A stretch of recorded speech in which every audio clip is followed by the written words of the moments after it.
UMnyango wezaseKhaya wethule umqulu omusha ongakaphasiswa ozolawula abasemazweni ngaphandle ababhace kuleli owaziwa ngeWhite Paper on Citizenship, Immigration and Refugee Protection ngonyaka odlule. Kulo mqulu uNgqongqoshe woMnyango wezaseKhaya uDkt Aaron Motsoaledi uthe uhulumeni ulungisa umthetho okhona olawula ukungena kwabangaphandle kuleli. Umthetho osebenzayo manje wawuyisa incomo esenziwa benhlangano yezizwe phecelezi i-United Nations babalelwa phakathi kuka 15 no 20 wegidi zabantu bakwamanye amazwe abasuke bekuleli ngokungemthetho ababuyiselwa emazweni abo ngezindleko zikahulumeni wakuleli ngonyaka. Ohlelweni namuhla mbukeli sibuza ukuthi yini engenziwa ukuqinisa ukuphepha emingceleni yase-Ningizimu Afrika. Sikubingelele ke mbukeli sikwamukela ohlelweni Asikhulume Let's Talk. Igama lami ngingubongiwe uMakhumalo wakwazwane. Asikukhumbuze ke mbukeli ukuthi nawe ungaba ingxenye yalolu hlelo ngokushayela ucingo sizwe umbono noma umbuzo wakho. Inombolo zethu zocingo 011-714-0677 noma 011-714-0678. Kanti ungabuye futhi usithole emakhasini ethu okuxhumana ku-X @SABC Izindaba kanye na ku-Facebook SABC Izindaba. Ukuze kubelula ke mbukeli sicela uqale ngo#Asikhulume #SABC News bese ke ubhala umbuzo noma umbono wakho. Asikhulume.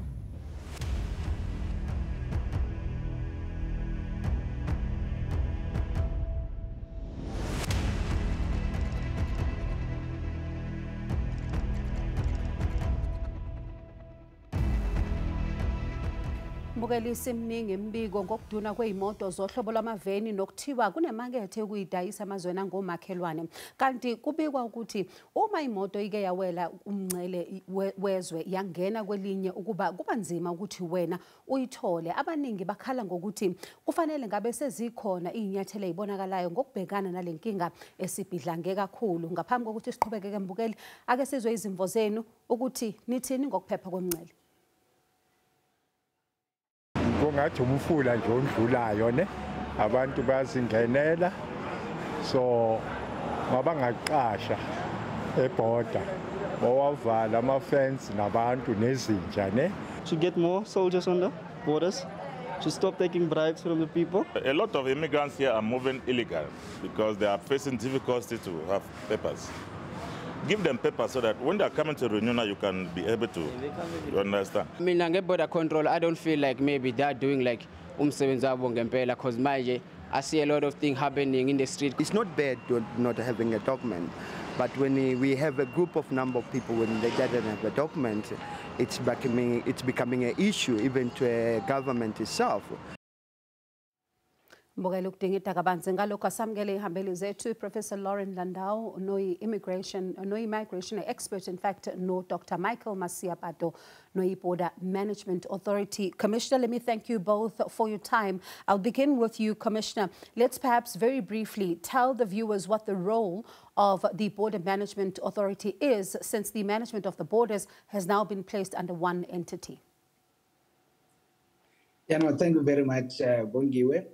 Indeed, the work of the Border Management Authority, it is fairly located in Chapter 5 of the Border Management Authority Act. We have the responsibility to facilitate and manage the legitimate movement of persons across our ports of entry as well as the border law enforcement area. And we also have the responsibility to facilitate and manage the legitimate movement of goods across our ports of entry as well as the border law enforcement area. So fairly, we are responsible for the management of our 71 ports of entries, of which 52 of those are land, 10 are international airport, and 9 are seaport. Therefore, we are responsible for managing the movement of people as well as goods across those across those ports of entry as well as the border law enforcement area, which is fairly the borderline, 10 kilometers from internationally recognized borderline, as it were. All right. And Professor Landau, I mean, perhaps let's get into the very subject matter this morning as we look at, what has been happening in our borders. And one would ask as a first question then, would you say that given what we've seen, South Africa is facing an immigration crisis? I think that South Africa has many crises, economic, political, social. Immigration is part of the story, of course, but it is a crisis of our own making. It's a crisis of having unworkable policies, of having a Home Affairs department that is ill-equipped to deal with what it's being asked to do. It's a crisis of scapegoating in which immigrants are being blamed for many of the problems as a result of other kinds of policies. So yes, there is a crisis, but it's not a crisis that will be solved by stopping immigration. It's a crisis that will be solved by better policy and government reform within the country. And I wonder then, what are your thoughts on this white paper that has now been tabled? Do you think that it is a policy, should it come in, that can be able to assist then? I think the white paper as it now stands might assist in getting some politicians elected because it speaks to a kind of base populism. But if you read the paper, whether you're pro-immigration, against immigration, it offers almost no guidance. It is a document that looks like it was written by a grade school student. It is poorly constructed. It is not informed by research. It doesn't consider the pros and cons of immigration, and it doesn't deal with the effective need to reform in administration within the country, to think about how migration is connected to development of the region and of South Africa. So no, the document as it now stands is not a guide for anyone, except perhaps to feed some sort of populist manifestations on the street. And Dr. Masiapato, I wonder then, before we even go into what is taking place on the ground, how much of what you do also hinges on the policies that also need to be better implemented to try and deal with the problems that we're seeing sometimes at the borders? Yeah, no, thanks, Bongiwe. Maybe the first thing to indicate, as you have fairly articulated, the role of the Border Management Authority is an implementing authority of a multiplicity of laws in the Republic, as well as a number of regulations regarding the movement of persons and goods. And from where we sit, we are not necessarily, the generators of law, nor the generators of policies per se, but we are fairly the implementers. So indeed, we are obviously, I would say, wanting a very clear legislative framework, as well as a very clear regulatory framework that we need to be able to implement, so that there is not necessarily any confusion on the operational level or at the ground on the basis of laws or policies that are not clear. So in this instance, as the Border Management Authority, we are very much happy with the work that is being done by the Department of Home Affairs, as well as the ministry, the minister himself, Dr. Aaron Motsoaledi, on redefining the legislative framework of the country, as well as the policy posture in as far as the issues of migration is concerned. We are very much hopeful that as soon as all of those had gone through the relevant processes, we should be able to get clarity in terms of what we need to be doing on the ground. However, for now, we are implementing what is existing, as it were, and we are doing the movement of persons and goods in view of the existing laws, as well as the policies and the regulations. Now, what do you say then, also briefly, before I go back to Professor, in fact, to Professor Landau, he says, one, that there are some shortcomings in this particular white paper. At the same time, you've seen political parties also picking this apart. I mean, you think about what Action SA had to say, that this white paper fails to even, take into account some of the institutional failures in the Department of Home Affairs in and itself. So what do you say to some of this criticism? Because you have to be the implementing body. Yeah, I suppose maybe the criticisms that might be leveled to the department itself is probably things that the department, I suppose, could be able to reflect on. But in terms of where we sit, Bongiwe, on the basis of, for example, the existing legislative framework, is that when people enter the Republic, firstly, they have to enter through a port of entry. And secondly, they have to be coming through with the requisite documentation as required. And of course, if they are not to be coming with the requisite documentation, they might either be asylum seekers or refugees, as it were. They need to present themselves before a port of entry.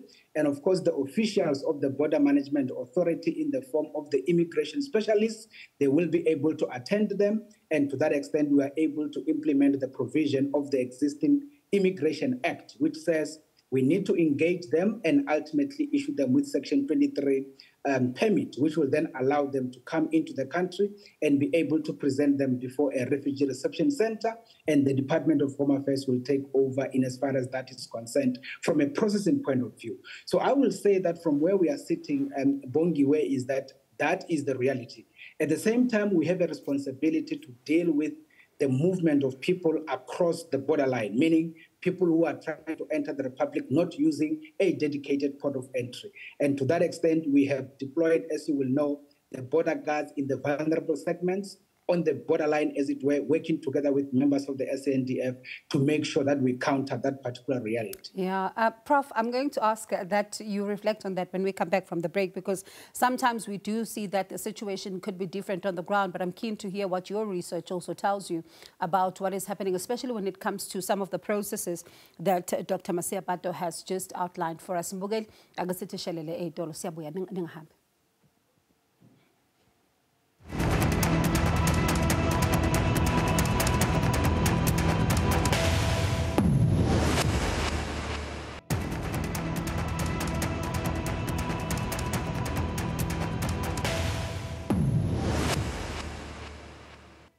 Mbukeli siphinde sikwamukele futhi ku-Asikhulume Let's Talk. Sisakhuluma ngokuphepha kwemingcele. Nawe ungasitshela nje ukuthi ucabangani ngalokho sisahleli nehambeli zethu, Professor Lauren Landau no Dr. Michael Motsoaledi. Prof, let me come back to you. What are your reflections then on what we just heard, particularly about the processes? Because the processes in paper are being outlined, and we do see, in some instances, these processes being affected, but in some of the instances we see that, we do have people that still come into the country illegally and undetected. I think we have to give up the idea that we're going to stop people from coming into the country illegally. Yeah. We can do more to try to create legal channels and better processes. If we look at the European Union, the UK, the United States, they all still have people coming in ways without documents, without the proper documentation, or without legal authorization. That's going to keep happening, especially as Michael has said, we have an immense border bordering many countries, some who are at conflict. We're not going to stop those people. I think that the issue is, do we have a system that is up to task? And the policy frameworks, I think, make the job of the Border Management Agency very difficult, because they make it difficult for people to come in legally. They offer very few channels for people to enter the country unless they're highly skilled, in which case they're probably coming in by plane, they're coming in private cars. People who are coming in at the border, whether it's in Bait Bridge or on the Mozambican border, most of them are going to be low-skilled workers or semi-skilled workers. Many of them won't have documents from their own countries, which will make it difficult for them to get documents here. So we have a very difficult situation, and one which we've not really dealt with in the last 20 years, about what are the realities of migration in the region, what are the realities of our own administrative capacity. And I think until we address both of these, so getting rid of corruption, getting rid of other sort of issues within Home Affairs and elsewhere, and maybe the Border Management Agency helps with this. But what we need to do is have a migration policy framework that really recognizes the realities of the region. And I don't think that we're quite there yet. And before I move back to Dr. Motsoaledi, I'd like to then get from you, Prof, how do we balance issues of human rights and a country's sovereignty when it comes to choosing who comes in and goes out? Right. I guess when we talk about sovereignty, we should be thinking about, is this really an issue of who controls the country? And right now, it's not immigrants that are the problem. It's police, it's corrupt officials, it's the fact that we're not actually governing large parts of the townships and other places. So the issue of keeping immigrants in or out is not really the primary issue facing South Africa. But of course, South Africa has a right to do this. And I think what we need to do is think through, what is the reason we have sovereignty is to protect South African citizens. And is what we're doing by creating practices, border practices that foster corruption, that foster violence, is that really in the interest of South Africans? Keeping people out, is that in the interest of South Africans? Does that promote trade? Does that promote jobs? Does that promote a healthy way of being? Does that promote the rule of law? These are things that South Africans need. And the question is whether our policies are promoting those or working against them. And right now, I think they're working against them. And what do you say to that, Dr. Motsoaledi? Yeah, no, thanks, Bongiwe. I think, firstly, the Prof is right on the basis that there has to be a policy framework. There has to be a very clear legislative framework, which basically enables us as the Border Management Authority to do our work better. And I want to be very much practical, Bongiwe, in this particular instance, so that at least you will be able to appreciate the reality of the work that we have to be doing in relation to the current legislative framework. If a person arrives at a port of entry, let's say Bedbridge, and that person has no documentation at all, and that particular person actually informs our immigration officers that I am actually running away from my country, I am actually an asylum seeker, or I want to, to request for asylum in South Africa. So what we have to do, as I've said earlier, we have to then engage the person, understand where do they come from and what they will be running away from and all of those kind of issues. And this is except the safe country principle issue. I'm just describing a process. So at the end of the day, what we then had to do is to issue that person with a section 23 permit. We basically call that a temporary certificate or permit that will allow that person to enter the Republic and be able to go present themselves before what we call the Refugee Status Determination Officer at the Refugee Reception Center. As you will know, there are a lot of them in the country. I mean, there are 5 or so in the country. Now, the reality is the person will then enter the country and end up not presenting that before the Refugee Reception Center and therefore disappear into the Republic. So that is the problem. That is why part of the input that we've given into the white paper says we need to have the refugee status determination officers at the port of entry itself, so that when the person arrives at the port and wants to claim asylum in the Republic, they need to be processed at the port itself and ultimately be able to make sure that we are able to give them an answer whether they are admitted in the Republic as asylum seekers or not, or actually they are being returned. So if we are able to redefine that, it will make things better.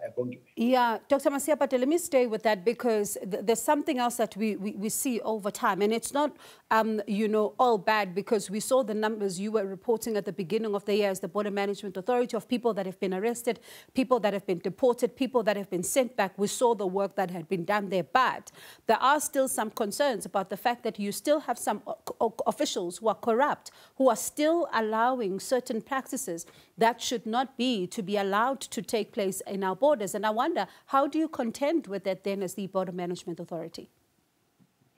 You see, Bongiwe, the issue of corruption is something that we cannot be denying. You will remember, Bongiwe, that as the Border Management Authority being established legally on the 1st of April 2023, part of what we did was to integrate the officials that had already been working in the environment. So simply put, you will say that we have inherited the reality, and that reality in it includes corruption. So what is it that we have started doing?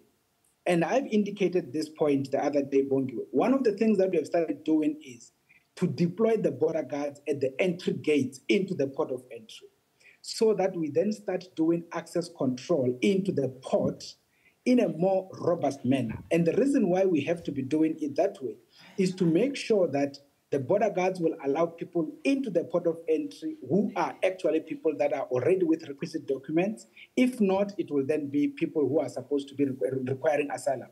So we try to deal with the issue of the port itself, remove some facilitated inside the port, and make sure that we actually kind of sanitize the environment where our immigration officers are doing the work, so that they don't end up being, in other words, caught up in this whole environment where the corruption ultimately ends up happening. Yeah. So that's the first thing that we have started implementing. Okay. But in the long term, we are looking at issues of the body cams, for example.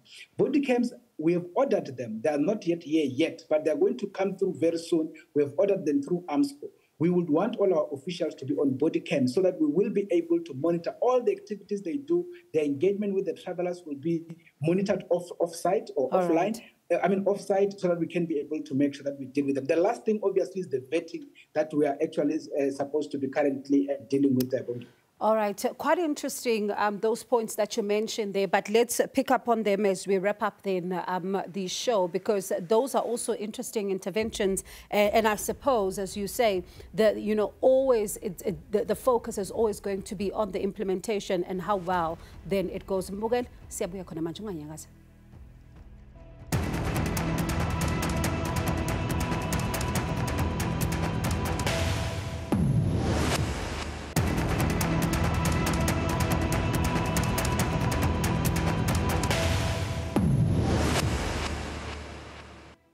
Mbukeli sesiphetha nje ake sibuze ukuthi yini engenziwa ukuqinisa ukuphepha emngceleni yeNingizimu Afrika. Let me come then to you, Prof. I mean, these interventions that are being proposed here, body cams and also the vetting which they're busy with right now, these are some of the things that one could look at as possibly a step in the right direction to deal with some of the real challenges on the ground. Is it, according to you? I think there's a need for reform of the administrative systems from top to bottom. I mean, we've seen over the last 20 years, the Department of Home Affairs and the South African Police Service continually trying to reform and find ways of bringing their mission in line with the law, with human rights standards, with what they're being asked to do.